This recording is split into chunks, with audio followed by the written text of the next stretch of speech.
Hello everyone! Kamusta kayo? Welcome back to another video. And for today's video ay samahan nyo kami ni Adriel because today is my 30 weeks midwife appointment.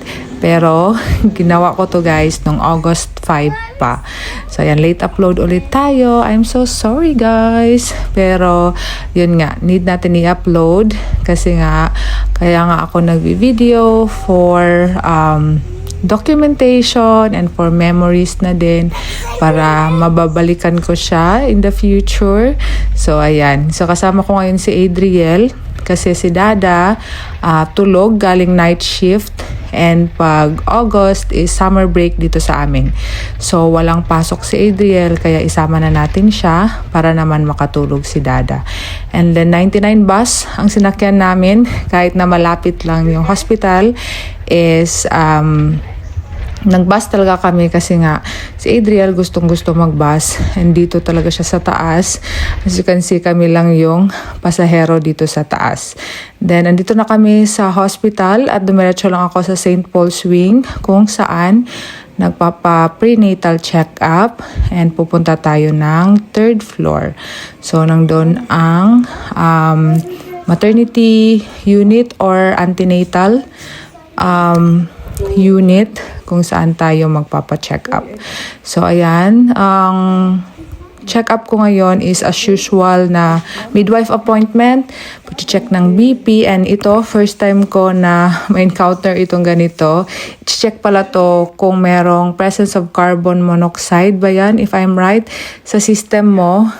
Para yan sa mga nagyoyosi na mga buntis. So praise God is normal naman tayo, 1 lang. Ang hindi normal is 5 to 7. So and then after that, after ng ating midwife appointment ay naghintay ulit kami sa bus stop para umuwi.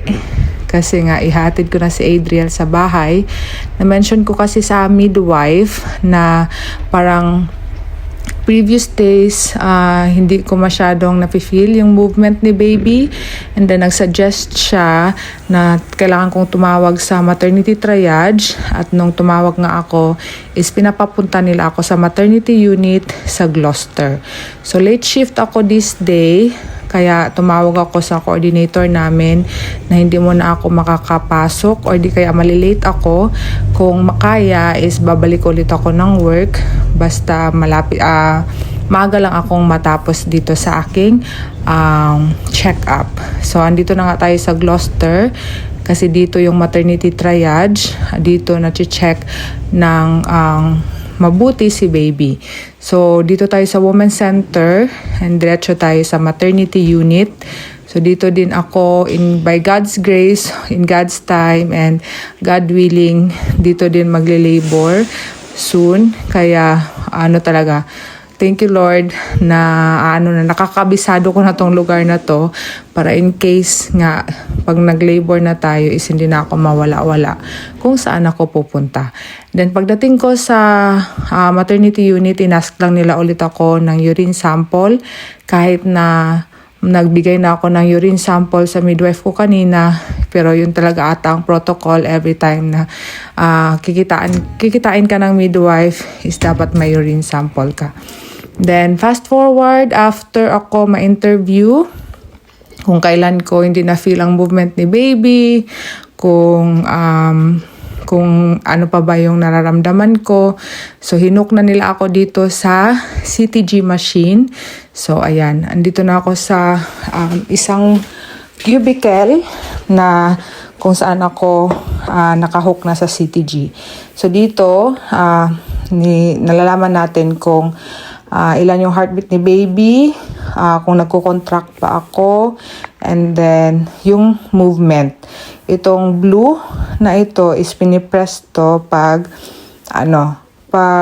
na-feel mo na nagmo-move si baby. So pwede makailang press ka dyan hanggang sa matapos yung pagre-record ng CTG, itong machine na ito.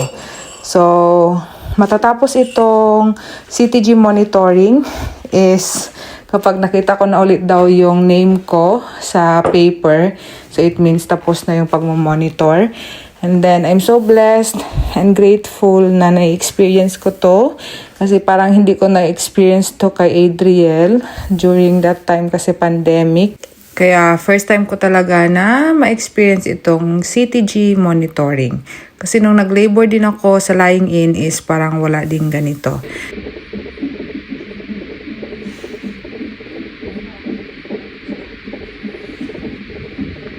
Ang saya lang mapakinggan ang heartbeat ni baby. So, ayan, after an hour ata to is patapos na tayo.